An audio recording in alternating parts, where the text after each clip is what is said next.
person, as a family business, as a corporation, as a city, as a nation. We drive our lives and our destinies with leadership. Poor leadership will bring us down, will fail. Great assertive leadership will bring us forward. But leadership nowadays has a difficult understanding.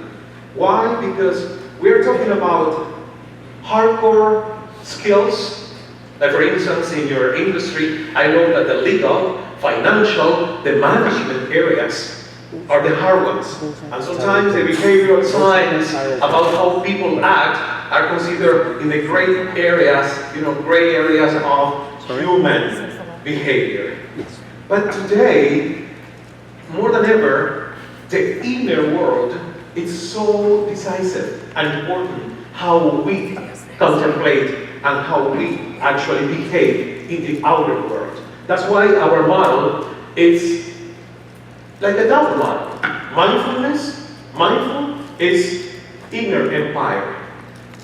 I need to build a solid foundation if I want to be something greater outside. Exponential is about exponentiality, and I know that you have a keynote presentation about artificial intelligence, about the brain, about longevity, about how much the world has changed in the last 20 years, and how much it will be changing in the next 5 years. That probably will be more changes in the next 5 years than the changes that we have lived in the last 20 years. That's for sure. So sometimes people who are focusing about mindfulness, spirituality, positive psychology, they are talking about epigenetics. It's only about that. And some other people talking about artificial intelligence, exponentiality, it's only about the outer world. But I think that today, we need the marriage. We need that combination. Because otherwise, we'll go extinct. And let's start with a little bit of history here. 65 million years ago, in planet Earth, the predominant species was the dinosaurs. And it's interesting because they are fossils now. At the Smithsonian, National Science Museums all over the world. But we are still in love with dinosaurs. Not only kids, we as fully grown adults. They bring us curiosity, fascination, and this is not an entertainment story. This is just a metaphor to see what's coming to us in the near future. There is abundant geological evidence to demonstrate that 65 million years ago, there was an asteroid, a meteor, that hit planet Earth near the Yucatan Peninsula. And that explosion caused a terrible moment for dinosaurs because it changed the components in the air, the minerals. What happened to dinosaurs? Why, if they were the strongest species on Earth 65 million years ago, they are not here to tell the story? Because they didn't have the capacity to breathe the new air. In other words, lack of adaptability. That's the reason we don't have the dinosaurs right now. And scientists are trying to bring out of the fossils the DNA particles to see if they can create a new dinosaur in a lab. Probably that's part of the future. Maybe we're not going to see it, but maybe our grandchildren or grand-grandchildren will be able to see this. Because for me, nothing is impossible right now. So this is just a metaphor to have a red flag. Because of course, we are not being threatened right now by a new asteroid or a meteor. No, we have a new threat. And it's called exponential technologies. The new dinosaurs could be human beings. If we are not able to adapt and to understand that the world right now is being shaken in its foundation through to our imagination, creativity, and the capacity that we have to reinvent ourselves and our environment. So the asteroid hitting planet Earth today is called exponential technologies. Why? Because our brain now is not, and is not going to be in the near future, the fastest machine. Before exponential technologies, in every organization and even in families, we have the person who was the smartest person. Why? Because that person kind of used the brain as a reproductive machine for data. In Spanish, it was called eruditos. You know, like the super experts, knowing all the history of the family, of the company. But now we don't need that. Because there is no use for a brain just to accumulate data and dates and historical models. Because we have Google. Nobody can compete with Google. So exponential technologies, and this is actually a meme from Donde está el piloto, Where is the pilot? A famous movie like 20 years ago. Why we are using this? Exponential technologies are making us more parasite of the automatic pilot that we have in the brain. We already were dependent on automatic pilot. That's how the brain works. You know, the brain needs a lot of energy to unlearn and learn new things. So obviously for the brain, it's better to go on automatic pilot doing our daily routine. Like you have to check out what you do on a daily basis. Probably you sleep with the same person every night. No? If you're married? Hello? Wow, I was shocked. So many people said no. Well, if you're married, you're supposed to sleep with the same person. And you will wake up with the same person every single day. And probably you're sleeping on the same side of the bed for the last 25 years. Because you're used to it. And then you have a morning routine that if you are aware and conscious about it, it will be exactly the same day in, day out.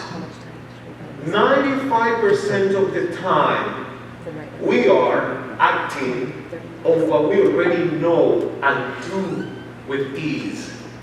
That's the automatic pilot in our brain. Nothing wrong with that. However, when the technology comes, and we are so more dependent of technology, you have to think about what is that technology creating for us?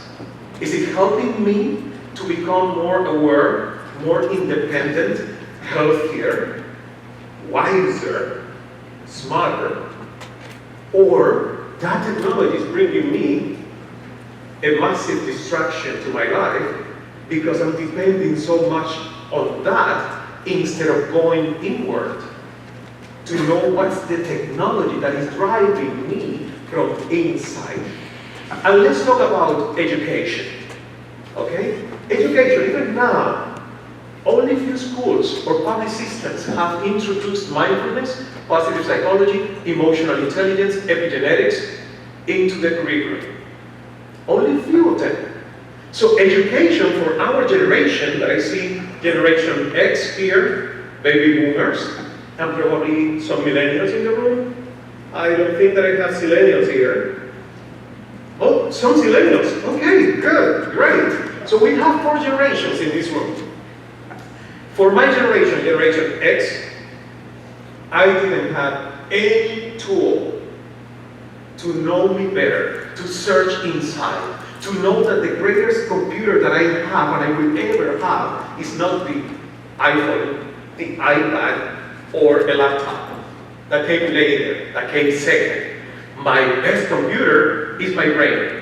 But nobody told me how to use my brain. Nobody told me how to calm down my nervous system. Nobody gave me the tools to avoid having to confront a fully developed anxiety or panic attack.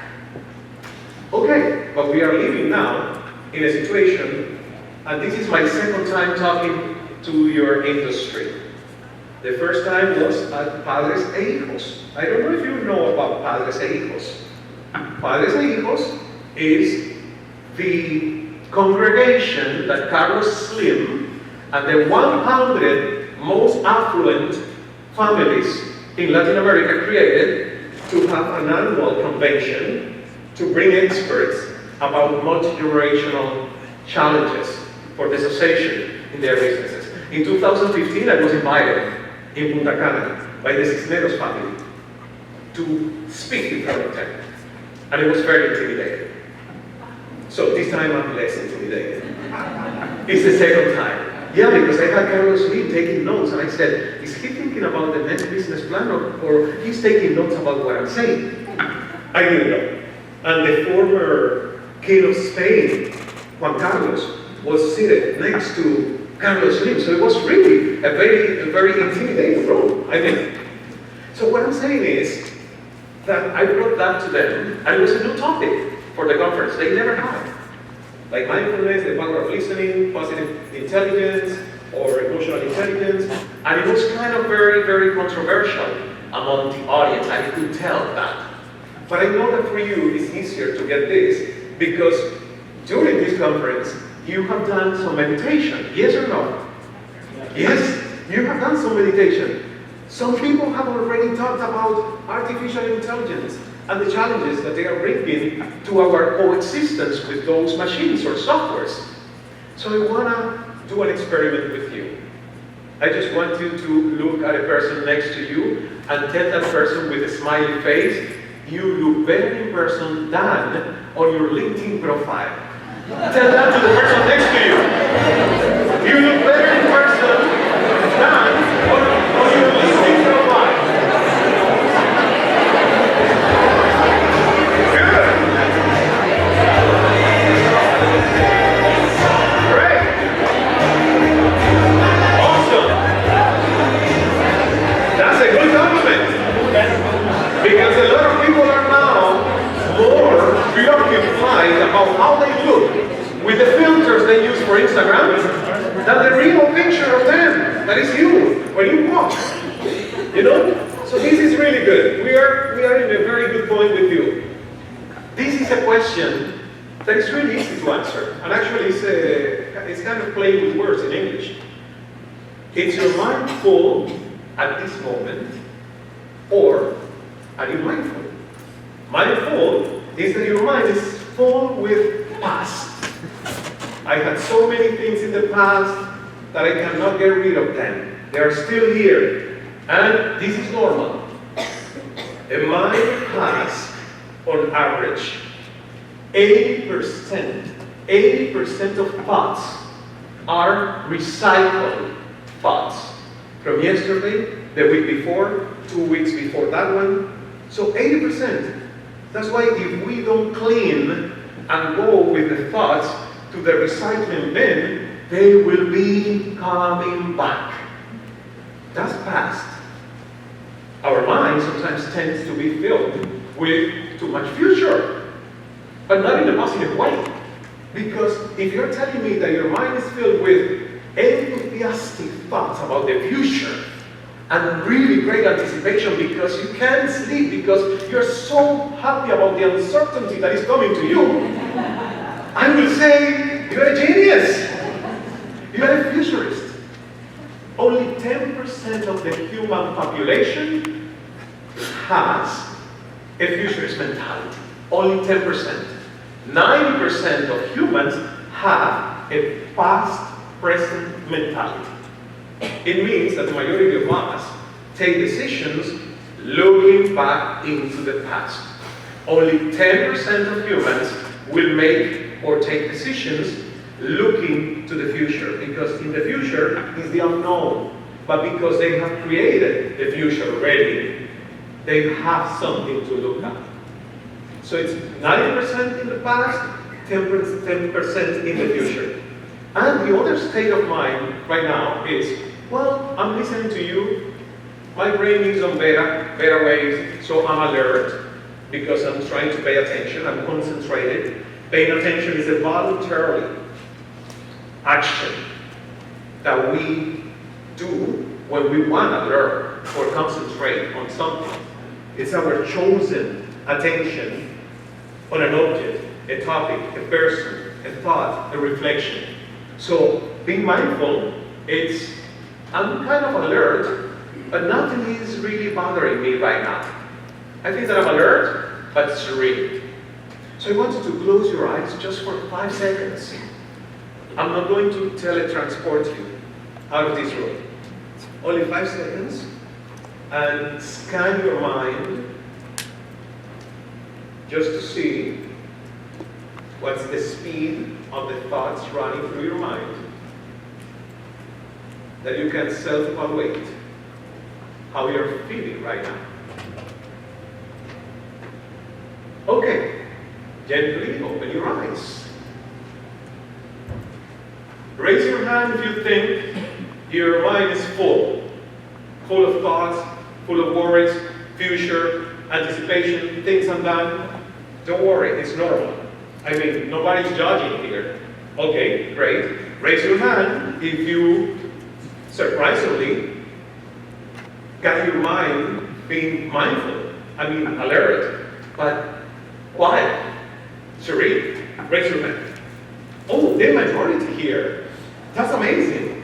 And some people didn't raise their hand with the first one or with the second one.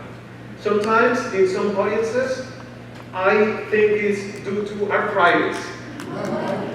Maybe. Or they raised it in their mind, which is actually a possibility, not with the movement. Okay, why we're talking about this? Why? Because for the last 7 years, I've been lecturing at companies and doing coaching one-on-one, and this is something that I want you to have in mind because it will help you. In communication, the most important thing is not what you say, it's not the words spoken, it's body language. So if you have a client, if you're in front of a multi-generational family for a very important meeting, and you see faces like this, you have a first problem to overcome, because they are not babies. Babies are justified to wear constipated faces. They don't have any other way of saying, I need to pee, I need to poo, I'm hungry, something is itching. Adults, when we see this face, you have to say, hey, is this the right moment to talk? Is this the right energy to talk? Is this the right pace to start a conversation or a negotiation? Probably it's not, but you don't have to reschedule. You just have to take control of the energy of the room. Because you can do that.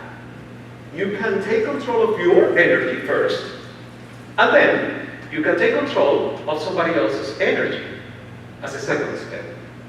Why? Because constipation is contagious. I want to ask you, the person next to you, ask the person next to you this question, please. Look at the person next to you. Kind of serious. You can do it among three. Ask the question, are you constipated? ¿Estás estreñido o estreñida? Are you constipated?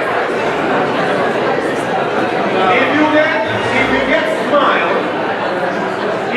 smile, it means the person already switched from whatever is in his or her head, because if you stay in your head too long, you will be dead.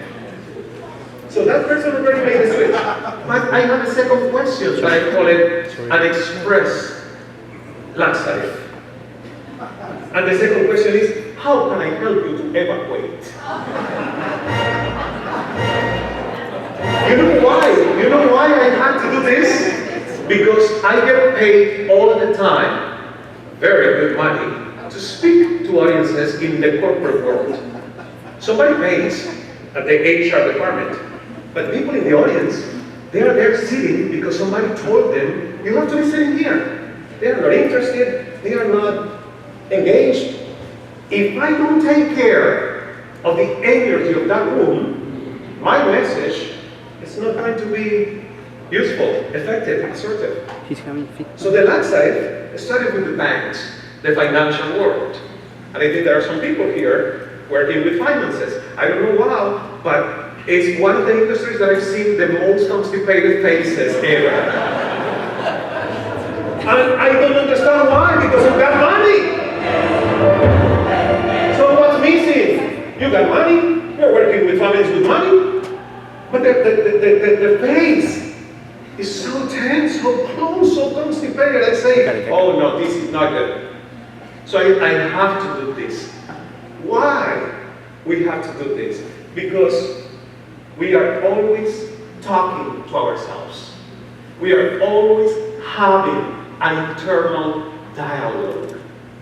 And that internal dialogue is 70% negative.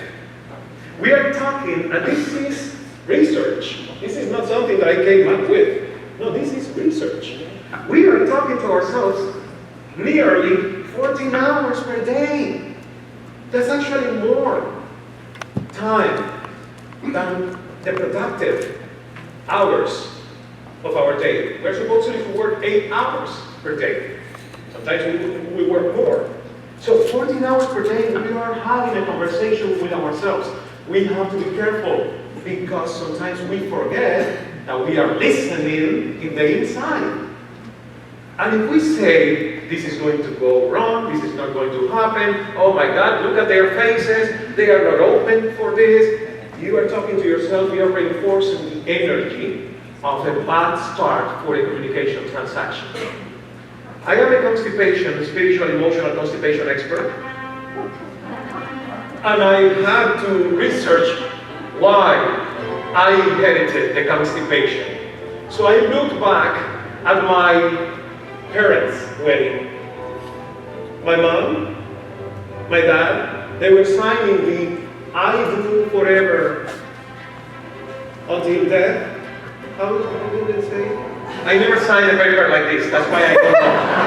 Okay, you can tell. You can tell that my trauma is still alive, that I haven't signed a marriage paper. And I'm 50. Okay, so whatever they signed, that death was there as a word, it was dreadful for them because they didn't have smile. I knew that the marriage was hell because they divorced before I was 4. And actually, I cannot suffer, and my 2 brothers, the messages of hatred between mom and dad, dad and mom. She knows better now. And my dad, he was sick. He suffered from schizophrenia. But I said, well, probably I will find at least one picture when the wedding was over, when the party was ending, that they are leaving as newlyweds for the honeymoon, and probably they will be already relaxed and happy. And I looked through the album, and I found the picture.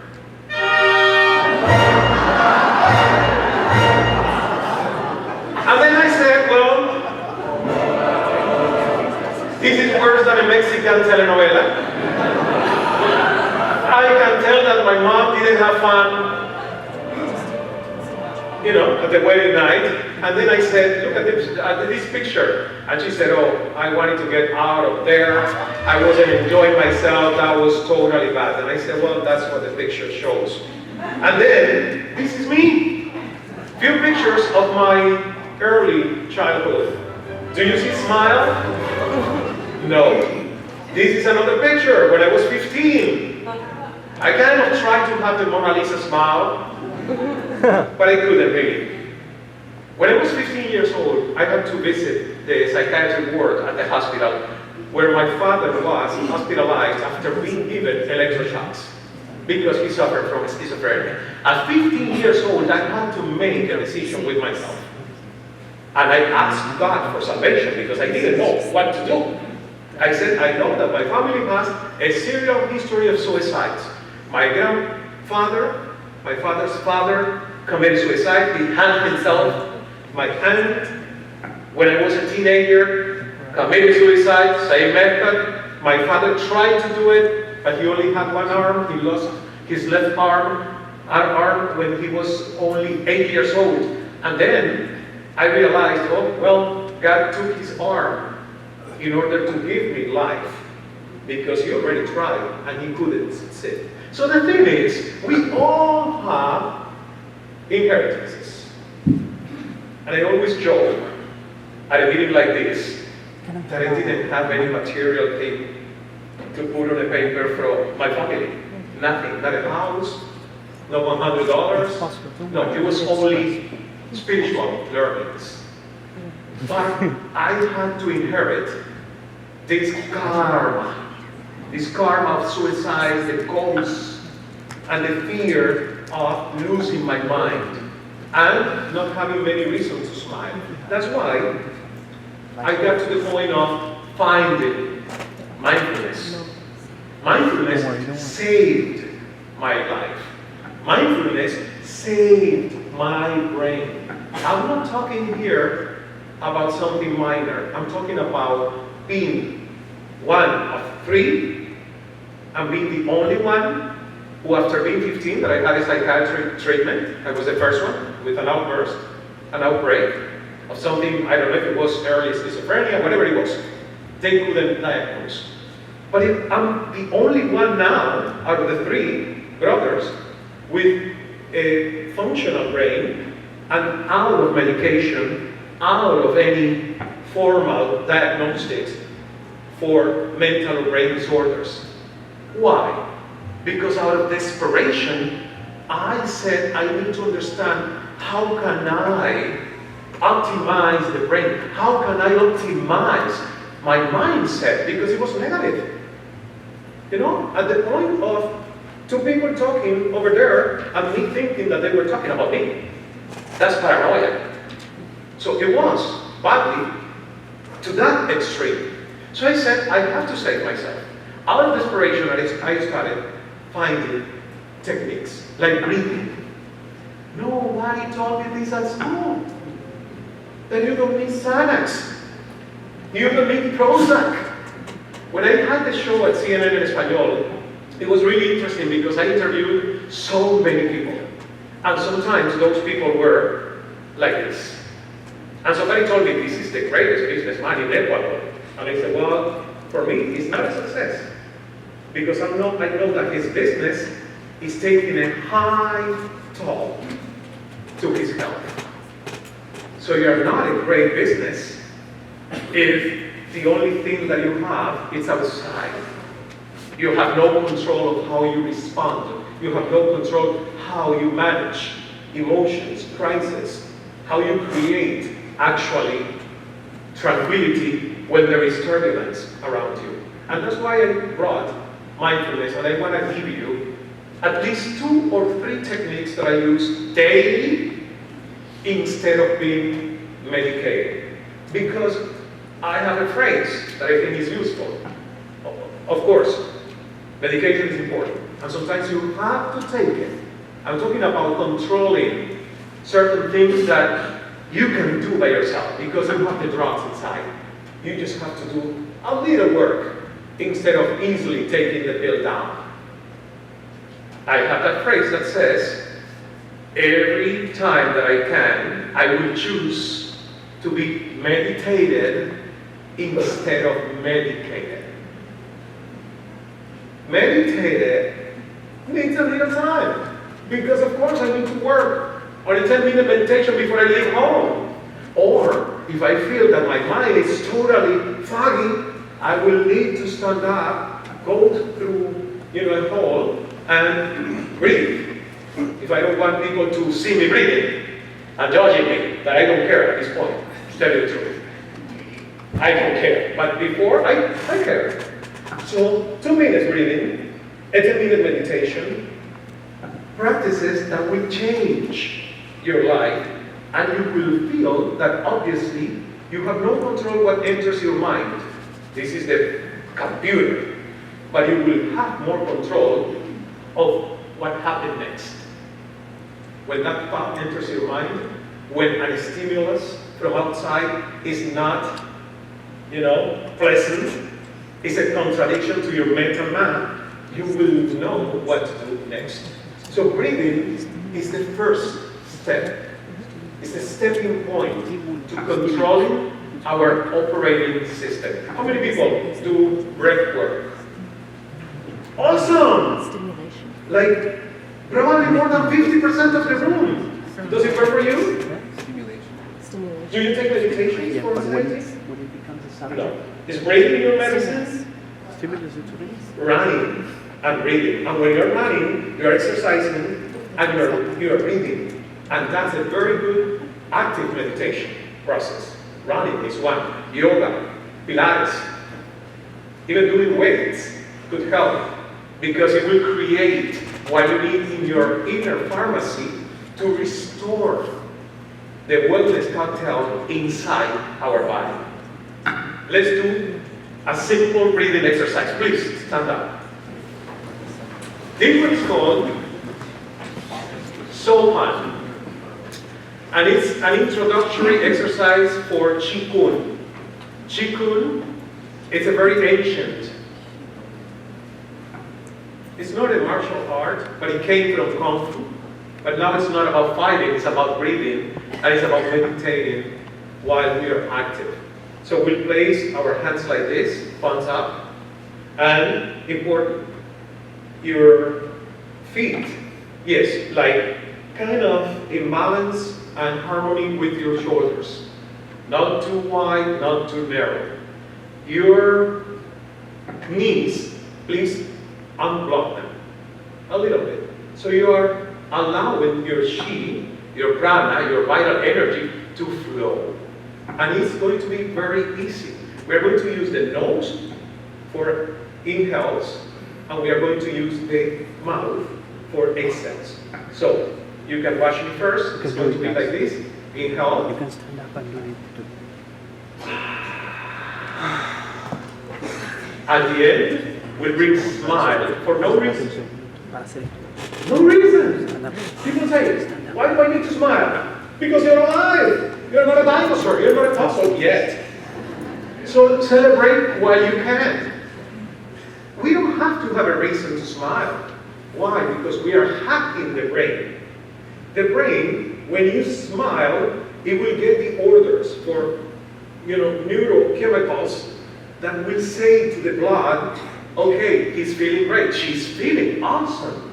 So we need oxytocin, endorphins, like all those hormones that are a wellness cocktail. So we are hacking the brain. The other requisite, we have to do,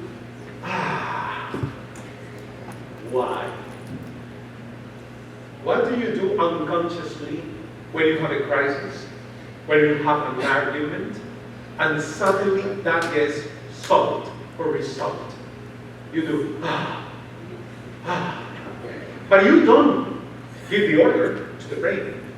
Happens by instinct. It's the brain saying, no more pressure. No more pressure here. So we have to release that pressure. We are hacking the brain with this exercise, doing the Some people say, no, I'm not going to do this because, I work with her.